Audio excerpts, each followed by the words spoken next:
Hello, ഞാൻ class കഴിഞ്ഞിട്ട് നേരെ വീട്ടിൽ വന്നതേ ഉള്ളൂ കേട്ടോ. വന്നപ്പോഴെന്താ നമ്മുടെ വീടിന്റെ ഫ്രണ്ടിൽ ഐറ്റം ഇരിക്കുന്നു. ഞാൻ കുറേ നാളായിട്ട് കണ്ണിൽ എണ്ണ ഒഴിച്ച് കാത്തിരിക്കുന്ന ഒരു സാധനമാണ്. അത് കണ്ടോ, അതാണ് നമ്മൾ പറഞ്ഞ ആ സ്പെഷ്യൽ ഐറ്റം. ഇതിൽ എൻ്റെ ഏറ്റവും ഫേവറേറ്റ് ആയിട്ടുള്ള കുറേ ഐറ്റംസ് ഉണ്ട്.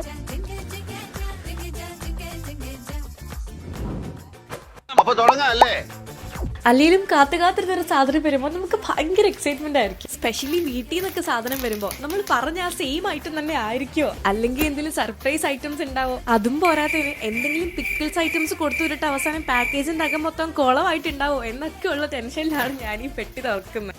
പക്ഷെ ഒരു കുഴപ്പം ഉണ്ടായിരുന്നില്ല. ഇതിന്റെ ക്രെഡിറ്റ് ഫുള്ള് നമ്മൾ മലബാർ വേൾഡ് വൈഡ് ലോജിസ്റ്റിക്സിന് കൊടുക്കുന്നു. ബിക്കോസ് അവരാണ് നമുക്ക് ഈ പാക്കേജ് അയച്ചു തന്നത്. ഇത് കാണുമ്പോൾ തന്നെ നിങ്ങൾക്ക് മനസ്സിലാവും അവർ എത്ര സേഫ് ആയിട്ടാണ് എല്ലാ ഐറ്റംസും ബബിൾ റാപ്പ് ചെയ്ത് നമുക്ക് തന്നേക്കുന്നതെന്ന്. ഓയിലി ഐറ്റംസും ഇതിന്റെ അകത്ത് ഉണ്ടായിരുന്നു കേട്ടോ. ഹണി, പിക്കിൾസ്, ഹെയർ ഓയിൽ, ഇതൊക്കെ ഉണ്ടായിട്ടും ഒരെണ്ണം പോലും ലീക്ക് ആയിട്ടില്ലായിരുന്നു. പിന്നെ എന്റെ കുറച്ച് ഫേവറേറ്റ് സ്നാക്സ് ഐറ്റംസ് ഉണ്ടായിരുന്നു. ഇതെനിക്ക് ഏറ്റവും ഫേവറേറ്റ് ആയിട്ടുള്ള ഒരു സാരിയാണ് കേട്ടോ. ഇവിടെ എന്തെങ്കിലും കൊച്ചു പരിപാടിയൊക്കെ വരുമ്പോൾ നമുക്ക് ഇടാൻ ഡ്രസ്സ് വേണ്ടേ. പിന്നെ ഗൈസ്, ഫുഡിന്റെ കാര്യത്തിൽ നോ കോംപ്രമൈസ്. അതുകൊണ്ട് നമുക്ക് തിന്നാൻ പറ്റിയ സാധനങ്ങളെല്ലാം മമ്മി കൊടുത്തിട്ടുണ്ടെന്നാ തോന്നുന്നു. മമ്മീന്റെ സ്പെഷ്യൽ അച്ചാറ്, പിന്നെ കൊല്ലം സ്പെഷ്യൽ കാഷ്യൂസ്, പിന്നെ ടാങ്ക് എല്ലാം ഉണ്ട് ഗൈസ്. പിന്നെ ഈ സാറമൊക്കെ കഷ്ടപ്പെട്ട് ഫുഡ് ഉണ്ടാക്കുന്ന കാര്യത്തിൽ കുറച്ച് മടിയുള്ളത് കൊണ്ട് വീട്ടുകാർ എന്നെ കഷ്ടപ്പെടുത്താതിരിക്കാൻ വേണ്ടിട്ട് കുറച്ച് സാധനം തന്നിട്ടിട്ടുണ്ട്. കാനഡയിൽ മാത്രമല്ല കേട്ടോ, എല്ലായിടത്തും ഇവരുടെ സർവീസ് ഉണ്ട്. അപ്പൊ ഇന്നത്തെ ഈവനിങ് സ്പെഷ്യൽ നാട്ടിൽ നിന്ന് കൊണ്ടുവന്ന മിച്ചറും നല്ല അടിപൊളി കട്ടൻ ചായയാണ് കേട്ടോ.